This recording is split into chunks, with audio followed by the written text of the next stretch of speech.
நியாயம்னு ஒன்று இருக்கு. நல்லா சாப்பிட்ற கூட சாப்பிட மாட்டாங்க. சாப்பிட்டு என்ன சார் பிரயோஜனம்? இன்றைக்கி விபி ஹவுஸில் October 13 ஃபஸ்ட்டு ப்ரோமோ ரிலீஸ் ஆகிடுச்சு. இந்த விஷயத்தில் பார்த்திங்கன்னா ஹவுஸ்மேட்ஸ் எல்லாருமே சேர்ந்துட்டு ஒரே ஆளை ஃபோக்கஸ் பண்ணுறாங்க. பார்வையும் திவாகரையும் இந்த சாப்பாடு விஷயத்தில் ரொம்ப கார்னர் பண்ணி அடிச்சிட்ருக்காங்க. இதில் பார்த்திங்கன்னா குறிப்பாக சபரி வந்துட்டு நேற்றுக்குமே பாருக்கிட்ட நான் எனக்கு கம்மியான அளவு நான் எடுத்துக்கிறேன் அப்படின்னு சொல்லியுமே கேட்காம ஹவுஸ்மேட்ஸ் எல்லோரும் சேர்ந்துட்டு பாருக்கிட்ட டென்ஷனாக சண்டை போட்டு ஒன்றுமே இல்லாத விஷயத்துக்கு இவங்களா ஒரு பிரச்சனையை க்ரியேட் பண்ணி அவங்கள சாப்பிட விடாமல் பிளான் பண்ணிகிட்ருக்காங்க. அதுவும் இல்லாமல் திவாகர் சின்ன ஒரே ஒரு கொஷின் ரைஸ் பண்ணதுக்கு அவர்கிட்ட எல்லாம் ஏற ஆரம்பிச்சிட்டாங்க.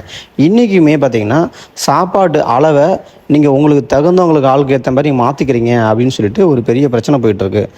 இதில் திவாகர் பார்த்திங்கன்னா சபரிக்கும் திவாகருக்கும் பெரிய பிரச்சனை ஸ்டார்ட் ஆகிடுச்சு. இந்த சண்டையில் சபரி அவங்க அந்த டீம் கூட எல்லாம் கும்பா சேர்ந்துட்டு பார்வையும் திவாகரையும் பயங்கரமாக கார்னர் பண்ணுறாங்க. இந்த பயங்கரமாக முக்கியமாக இந்த சாப்பாடு விஷயத்தெல்லாம் ரொம்ப கார்னர் பண்ணிகிட்டு இருக்காங்க.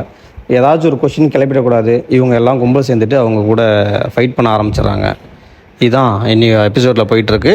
இன்னும் மேலும் தகவலுக்கு நம்மளோட சேனலை ஃபாலோ பண்ணிக்கோங்க, சப்ஸ்கிரைப் பண்ணி விட்ருங்க. Thank you very much.